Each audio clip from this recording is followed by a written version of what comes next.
Estimado, estoy yendo por otro lado. Estimados participantes, muy buenos días. El Instituto Peruano de Políticas Públicas, dentro de su programa Relaciones Comunitarias, vamos a desarrollar el tema Técnicas de Resolución de Conflictos.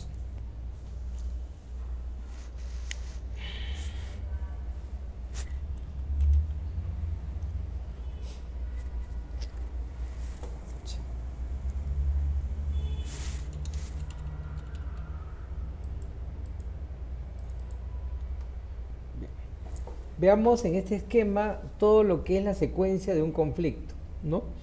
Cómo aparece, cómo se desenvuelve, se desarrolla, cómo se escala, ¿no? Cómo se expresa el conflicto, ¿no? Y finalmente cómo se soluciona o se pretende solucionar, ¿no? El punto inicial que ahí vemos son los problemas sociales. No digo que sea el único factor generador de conflicto, pero es uno de los más frecuentes generadores de conflicto. Los problemas sociales son de diversa índole. Pueden ser problemas territoriales, pueden ser problemas de carácter político, pueden ser problemas de carácter laboral.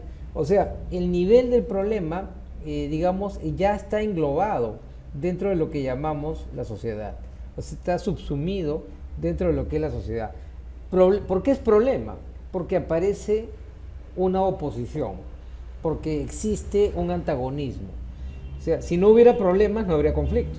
Entonces, por eso la fuente más idónea para hablar de conflictos, o sea, la generatriz del conflicto es un problema social. ¿Por qué es problema? Porque hay oposición, porque hay enfrentamiento. ¿Por qué es social? Porque abarca a un conjunto de individuos. Puede ser muy amplio ese conjunto de individuos, pero también puede ser un conjunto sectorizado de individuos. Bien, a partir de ahí vemos cómo surgen los conflictos potenciales o en estado latente. ¿Qué significa estado latente? Significa que el conflicto puede desencadenarse en cualquier momento. Para ello se requiere que se manifieste una situación de enfrentamiento, que los actores del conflicto futuro sientan que hay un problema grave, que hay una oposición, que hay una dificultad y que tiene que ser resuelta, ¿no? Y al ser resuelta, obviamente ellos se dan cuenta que hay otros que lo están generando el problema o impiden su solución. Luego viene de esta latencia, ¿no? El conflicto latente, podríamos llamarle, ya la génesis del problema social. O sea, el problema ya se manifestó, ya tiene efectos en un núcleo de ciudadanos, está generando dificultades, ¿no? Es una génesis. Y luego, después de eso, viene la peor parte, el escalamiento, proceso de escalamiento del conflicto social. ¿Qué es escalamiento? Significa que el conflicto comienza a crecer, el conflicto se va escalando. Es como una espiral que va subiendo, subiendo, para que luego se manifieste de una manera mayor. En este proceso de escalamiento puede haber violencia, hay enfrentamientos claros, hay dos bandos normalmente, o varios bandos acá, ¿no? Puede darse la figura que sean 3 bandos o 4, ¿no? Pero existe ya una escalada del conflicto. O sea, se está presentando un conflicto que va creciendo. Escalamiento significa crecimiento del conflicto, ¿no? Y obviamente agravamiento del conflicto porque puede aparecer la violencia. En algunos casos, cuando ya el conflicto se va escalando, aparecen los medios de comunicación para dar a conocer este conflicto al conjunto de la opinión pública, a toda la opinión pública. Entonces, ese conflicto ya deja de ser un mero conflicto aislado y se convierte ya en algo así como una agenda mediática, tiene su propia agenda y su propio espacio. Luego viene la maduración del conflicto social. Cuando hablamos de maduración es que el conflicto va llegando a su máximo nivel, a su más elevada magnitud, va llegando a su techo, lo que podríamos en términos de marketing, a su tope, ¿no? Entonces ahí viene el problema cuando el conflicto ya es una gran dificultad, se convierte en una situación grave, se convierte en algo que debe ser solucionado. Ahí es donde al llegar al escalamiento vemos ahora las situaciones que se pueden generar a partir de la sociedad civil y el gobierno para tratar de solucionar. Vemos lo que muchos le llaman el consenso. Y viene la implementación de técnicas de solución de los conflictos sociales, ¿no? Vienen las técnicas, vienen los mecanismos de solución, los diálogos, mesa de diálogo, el acercamiento, la mediación, etcétera, para que se puedan solucionar estos conflictos sociales. Luego vienen las políticas públicas destinadas a solucionar los conflictos sociales. Cuando hablo de políticas públicas es porque el conflicto social ya entró en la agenda del Estado. Ahora al Estado le interesa solucionar el conflicto social por la magnitud de ese conflicto, por la gravedad del conflicto o por los problemas que va generando colateralmente el conflicto, ¿no? Finalmente vienen las políticas sociales destinadas a solucionar la problemática social. Cuando hablamos de este aspecto es porque estas políticas buscan la causa, no la etiología, buscan la razón de ser de ese conflicto para, solucionando la causa, vemos que también puede darse una solución al efecto. Aquí tenemos el flujograma de la resolución de los conflictos sociales. Aquí también hay 4 niveles, ¿no? Un nivel de fuerza, ¿no? Un nivel de intervención, un nivel de comunicación y un nivel de organización. Vámonos primero al nivel, podríamos llamarle, de fuerza. Como es un nivel de fuerza, hay una actitud primero de represión, porque obviamente cuando hay un conflicto hay gente que se va a movilizar, van a tomar un local, van a tener un desafío, van a desafiar a la autoridad pública, a la fuerza pública, y puede haber una situación de represión. Toda represión implica violencia, pero también hay violencia por parte de los titulares del conflicto, los actores del conflicto, que también emplean actos de fuerza, ¿no? Tomar un local es un acto de fuerza, y es hasta un delito, ¿no? Bloquear una carretera también es un acto de fuerza, ¿no? Lo que pasa es que, obviamente, los medios enfocan ese acto de fuerza como de una manera reivindicativa, no lo llaman delito, no lo llaman violencia, lo llaman una movilización, le ponen un nombre para un poquito, ¿no?, desvirtuar la realidad y colocarlo como que es justo su demanda, es justo su reclamo. Si viene la represión, ahí sí, ahí llega recién la violencia, ¿no?, por parte de agentes estatales que tienen equipos, que tienen medios, que tienen una logística para enfrentar esta actitud, esta situación de violencia. Puede darse un equilibrio. Un equilibrio significa que ninguna de las dos partes, ¿no?, tiene un predominio en el conflicto que están experimentando, ¿no?, que está ocurriendo. Ahí puede darse varias figuras entre la violencia y el equilibrio. Si hay más violencia, viene la escalada. Ya viene el segundo nivel de intervención. O sea, la escalada es cuando la violencia aumenta, va creciendo, la situación se va agravando, el conflicto se va recrudeciendo, el conflicto va generando antagonismo irreconciliable. Y también, si hay equilibrio, viene la desescalada. O sea, el equilibrio implica la posibilidad de que haya una desescalada, es decir, que el conflicto disminuya, que baje su intensidad, que ya no haya violencia. Pero para lograr eso tiene que haber un nivel de intervención, ¿no? Una intervención que implica, obviamente, ¿no?, que haya gente que esté interesada en resolver el conflicto. Muchos dicen que el que está interesado en resolver el conflicto también está interesado en salir en los medios, ¿no? Eso no es exacto, ¿no? O sea, hay mucha gente que de verdad tiene experiencia solucionando conflictos, ofrece su mediación para hacerlo, ofrece su experiencia para lograrlo, y eso es un gesto muy positivo, ¿no?, para poder resolver este conflicto, siempre y cuando, vuelvo a repetir, no genere más violencia ni tampoco muertes. Viene otro nivel de comunicación, donde puede haber un conflicto latente, ¿no?, y luego viene la confrontación. El conflicto ya es, ¿no?, evidente, ya se manifestó, pero se manifestó con poca violencia o en niveles manejables. Entonces puede aquí haber, en una zona de equilibrio, una negociación. La negociación significa que ambas partes se sienten en una mesa y puedan dialogar, puedan comunicarse, puedan dialogar, y para encontrar una solución a ambas partes deben ceder un aspecto de su demanda, ¿no?, de lo que ellos están señalando, ¿no? Para eso negociar implica que una parte no impone todo a la otra, sino que a ambas partes, para llegar a un entendimiento, para llegar a una voluntad común, deben ceder algo y a la vez ganar algo. Y obviamente esa negociación puede ser la búsqueda de una gran solución para evitar que el conflicto vuelva a la escalada. Finalmente, esa solución, si se encuentra, se llega a lo que es el acuerdo. El acuerdo ya significa el final del conflicto, significa que ambas partes han logrado resolver sus diferencias y han llegado a este acuerdo, ¿no?, que tiene también un efecto importante en la sociedad. Bien, el nivel de organización. El nivel de organización significa la participación de muchos sectores dentro del conflicto. Puede haber un nivel de movilización social, cuando ya el conflicto es latente o ya hay una represión. Puede haber un nivel de alianzas, cuando hay varios grupos o colectivos que se pueden unir para evitar que el conflicto llegue a una situación irreversible o evitar una escalada, sino que más bien se busque una negociación. Ahora bien, existe también la presión de grupos para negociar con equidad. Aquí se buscan soluciones, aquí se negocia y aquí se puede llegar a un acuerdo. O sea, hay grupos interesados en resolver el conflicto, ¿no? Y se negocia con equidad para poder lograr, obviamente, esto. Veamos ahora las herramientas del análisis de los conflictos sociales. Tenemos herramientas 3, la descripción, el propósito, ¿no? Cómo se emplean estas herramientas, el triángulo PIN, el triángulo de niveles múltiples y el triángulo ABC. El triángulo PIN es posición, intereses y necesidades. Bien, ¿cómo describimos esta herramienta? La teoría de posiciones, intereses y necesidades está basada en la idea de que hay algunas necesidades universales: identidad, seguridad, supervivencia. En base a estas necesidades, las personas buscan ciertos intereses y crean posiciones que creen colmarán sus intereses y necesidades.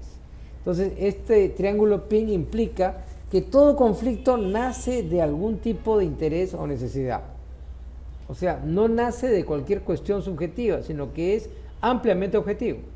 El triángulo PIN implica que el conflicto nace por situaciones objetivas reales que viven los individuos. ¿Cuál es el propósito de esta herramienta? Ir más allá de la posición de cada parte comprometida en el conflicto. O sea, acercarnos a la otra parte, comprender los intereses y necesidades subyacentes, finalmente explorar terrenos en común entre las partes como una base de futuras discusiones. Entre cada parte, A y B están enfrentados, existe un terreno que los puede acercar a los dos. A este terreno muchos le llaman puente. Un puente en el cual A y B pueden perfectamente comunicarse y sentarse a dialogar. Si se logra eso, el conflicto puede resolverse sin problemas, ¿no? Para eso esta herramienta PIN, ¿no?, tiene algo muy positivo: la necesidad de considerar que el conflicto es algo objetivo, no subjetivo. Y si es algo objetivo, se puede resolver con más facilidad, porque lo objetivo implica algo externo a mi vida y por lo tanto puedo yo, ¿no?, dialogarlo y llegar a un consenso con la otra parte. ¿Cómo utilizar esta herramienta? Cada parte implicada en el conflicto social debe analizar posiciones, intereses y necesidades. Por eso es PIN, tanto las propias como las de los demás actores sociales, y encontrar las necesidades subyacentes de las diferentes partes para poder satisfacerlas progresivamente. Entonces, ahí está la figura. La técnica implica, la técnica PIN, que cada uno pueda conocer al otro, hablar con el otro, comunicarse con el otro. El clima de diálogo es clave para que esa comunicación sea exitosa. Triángulo de niveles múltiples, cuestiones de interés, niveles de relevancia, partes involucradas. Otro triángulo. El triángulo de niveles múltiples ayuda a analizar un conflicto clasificando a los diferentes actores según una escala de niveles que va agrupando características básicas a niveles cada vez más complejos, en donde la cima del triángulo es el factor cardinal o más importante y la cima del triángulo es la base del conflicto social. Entonces aquí el triángulo de niveles múltiples implica un conjunto de prioridades, ¿no? Prioridades que se van a ir estableciendo en niveles cada vez más complejos, ¿no? Donde la cima, podríamos llamarle, ¿no?, es el factor más importante, ¿no? Y la base es justamente el conflicto social. Entonces, la cima significa que hay un factor que es el generador del conflicto, que hay que identificarlo y hay que tratar de resolverlo. Propósito: identificar las principales partes relevantes para el conflicto, así como también los diferentes niveles a los cuales pertenece. Comprender las relaciones de poder de los diferentes actores en el mismo nivel o entre niveles. Y además identificar a los aliados potenciales para cada nivel entre los actores. Entonces ahí está el problema. Si se identifica bien a las partes, logramos, podríamos decir, que el conflicto pueda ser trabajado adecuadamente.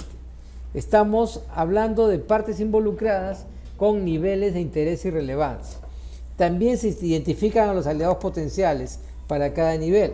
De repente las partes involucradas tienen aliados que deben también incorporarse a este mecanismo, a esta mesa del triángulo de múltiples intereses. Finalmente, ¿cómo utilizar esta herramienta? Mencionar el conflicto y los diferentes niveles de importancia. Identificar a los diferentes actores en cada nivel, comenzando por el nivel local y especificando los problemas e intereses en cada uno de ellos. Y finalmente determinar la participación de cada parte en los diferentes niveles. En otras palabras, utilizar esta herramienta de triángulo es hacer una evaluación es identificar a los actores, cosa que a veces no es sencilla. Un conflicto puede tener muchos actores y no se ven con claridad. Hay actores visibles, hay actores aparentes, ¿no? Hay actores marginales de un conflicto. De repente el conflicto va por otro rumbo y yo no me doy cuenta como analista de ese conflicto. Entonces tengo que darme cuenta, si quiero emplear esta herramienta con éxito, ¿no? ¿Quién es el verdadero actor y quién no lo es? O quién tiene una actitud o una actuación marginal en este conflicto. Finalmente, la participación de cada parte en los diferentes niveles. Si yo identifico bien cada actor, también identificaré bien qué protagonismo tiene este conflicto y de qué manera participa en estas cuestiones de interés y relevancia como parte involucrada.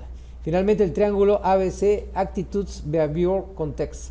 Actitudes, comportamiento y contexto. El triángulo ABC ayuda, en su descripción, a comprender las fuerzas que se mueven en un conflicto, tomando en cuenta las percepciones diferentes de los actores. Aquí tenemos las actitudes de las partes, ¿no? O sea, es un enfoque conductista, ¿no? Actitudes o comportamientos de las partes. Luego vemos el comportamiento de los involucrados. Y finalmente vemos el contexto intrasocietal y suprasocietal del conflicto. En otras palabras, aquí lo importante es la conducta de los actores conflictivos. ¿Cómo se manifiesta? ¿En qué contexto se da? ¿No? ¿Contexto intrasocietal o suprasocietal? ¿Para qué hago este análisis? Busco analizar las dinámicas de un conflicto social, viendo cómo diferentes factores se influencian mutuamente. Aquí también identifico y comprendo las apreciaciones de las partes involucradas en el contexto de acuerdo a su comportamiento y actitud. O sea, yo puedo encontrar la raíz del conflicto viendo la conducta de los actores, analizando esa conducta, ¿no? Esa es la clave para entender este tipo de herramienta, ¿no? La conducta es el mensaje del actor, es la forma como experimenta su conflicto. ¿Cómo utilizar esta herramienta? Graficar un triángulo en donde se incluyan los temas más importantes de la problemática social, en donde cada vértice le corresponda a temas relacionados a la actitud, la conducta y el contexto en que se da el conflicto.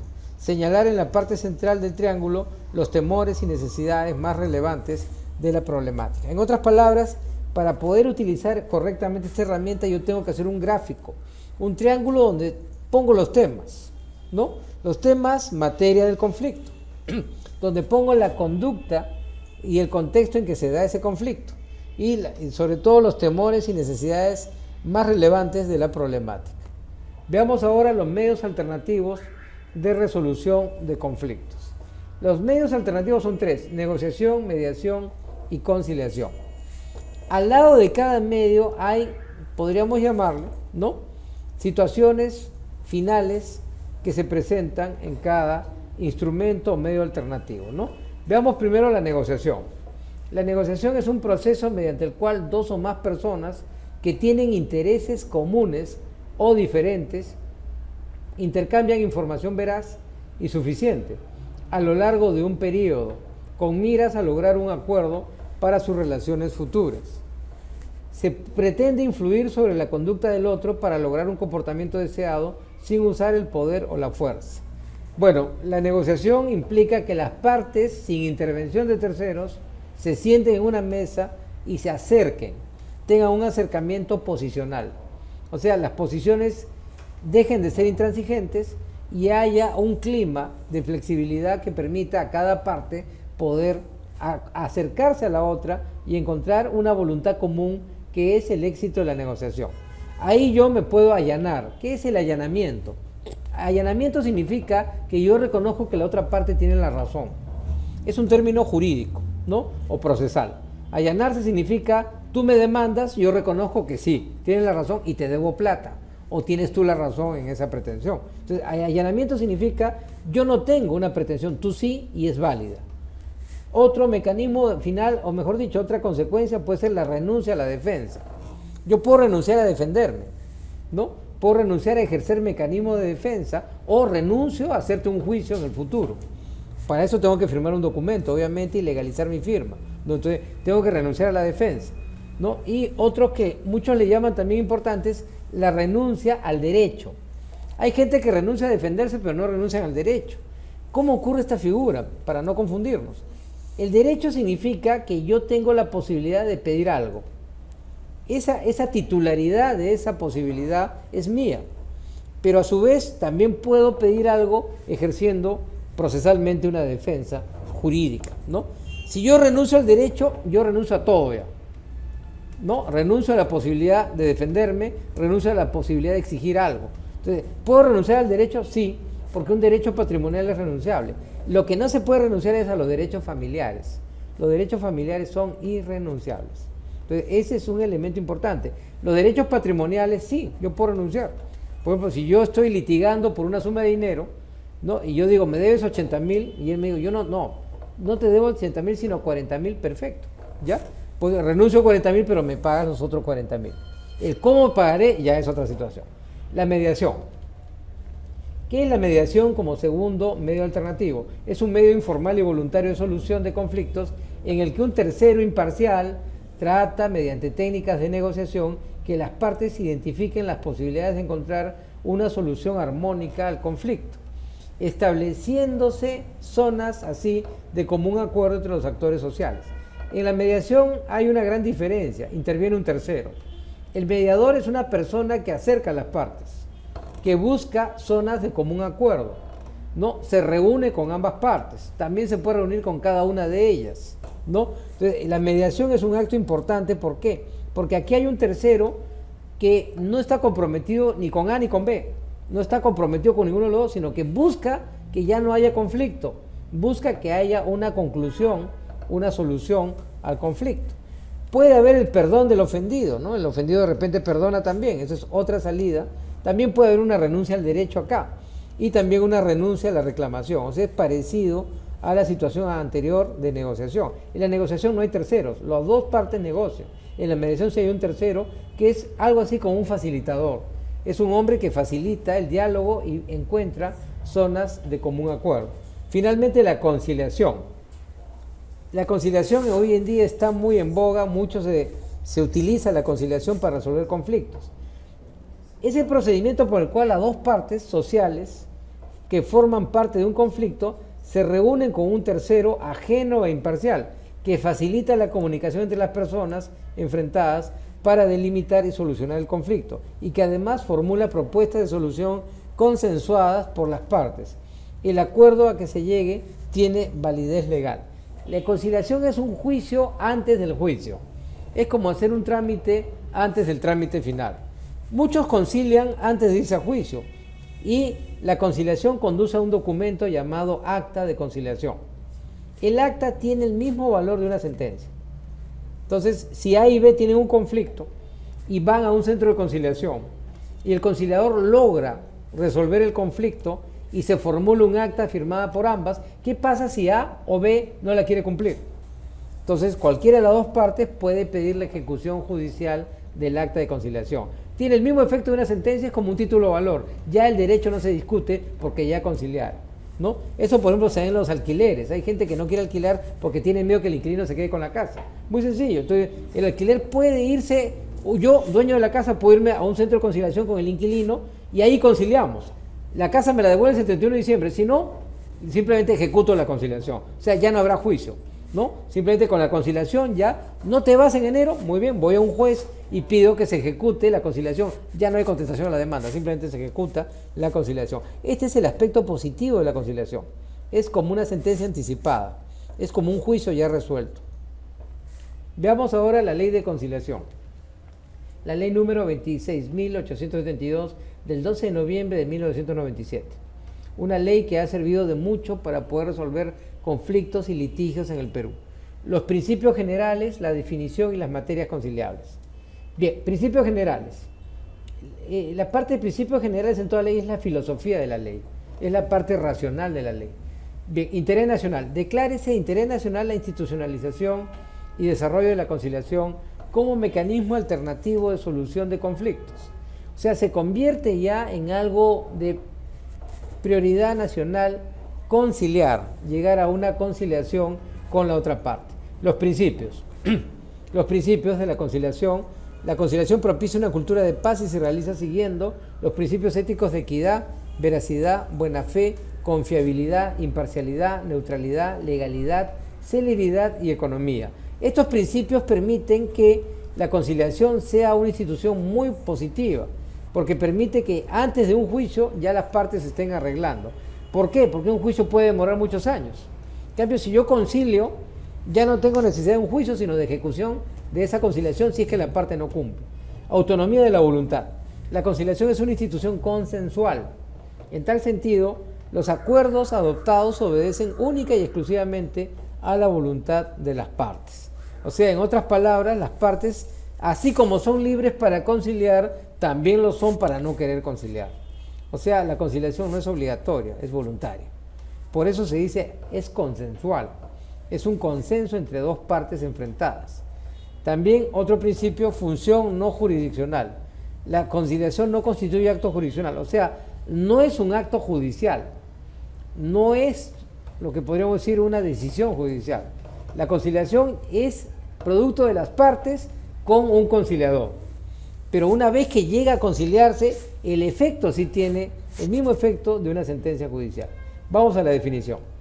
La conciliación extrajudicial es una institución que se constituye como un mecanismo alternativo para la solución de conflictos, por el cual las partes acuden a un centro de conciliación o al juzgado de paz letrado a fin de que se les asiste en la búsqueda de una solución consensual al conflicto. En otras palabras, la definición claramente establece que es una conciliación extrajudicial. Si bien es cierto, un juez de paz letrado también la puede hacer, también es extrajudicial porque todavía no hay juicio. Solamente el juez de paz letrado actúa como conciliador. El conciliador implica un profesional que conoce de este procedimiento y de las formas como se pueden resolver. ¿Cuáles son las materias conciliables? O sea, ¿qué se puede conciliar y qué no? Son materias de conciliación las pretensiones determinadas o determinables que versen sobre derechos disponibles de las partes. La palabra derecho disponible implica derecho patrimonial. También son las que versen sobre alimentos, régimen de visita, tenencia, liquidación de sociedad, de gananciales y otras que se deriven de la relación familiar. Hace un momento dijimos que los derechos de familia son irrenunciables. Sí, pero sí se pueden conciliar. O sea, en vez de irme a un juicio, yo me pongo de acuerdo con respecto a la pensión alimenticia que voy a dar a mi hijo, o el régimen de visitas, o la liquidación de sociedades gananciales después de un divorcio. Todo eso se puede conciliar. El conciliador tendrá en cuenta el interés superior del niño. O sea, el niño no debe verse afectado por algún tipo de desavenencia desde los padres, ¿no? Materias conciliables, ¿cuáles son? La conciliación en materia laboral se lleva a cabo respetando la irrenunciabilidad de los derechos del trabajador reconocidos por la Constitución y la ley. O sea, los derechos laborales también son irrenunciables, ¿no? Son derechos previstos por la ley y protegidos por la Constitución. También no se someten a conciliación las controversias sobre hechos que se refieran a la comisión de delitos o faltas. En las controversias relativas a la cuantía de la reparación civil derivada de la comisión de delitos o faltas será facultativa en cuanto no hubiera sido fijada por resolución judicial firme. ¿Qué significa esto? Yo cometo un delito y quiero conciliar con la víctima, no se puede. El delito es delito y la persona tiene que responder ante un juez. Hay un fiscal que denunciará, hay un policía que va a detener a la persona. Entonces, una persona asesina a otra y quiere ir a un centro de conciliación. Oye, ahora con los familiares de la víctima quiero conciliar. No se puede. Entonces, cuando es delito, el delito no es materia conciliable, ¿no?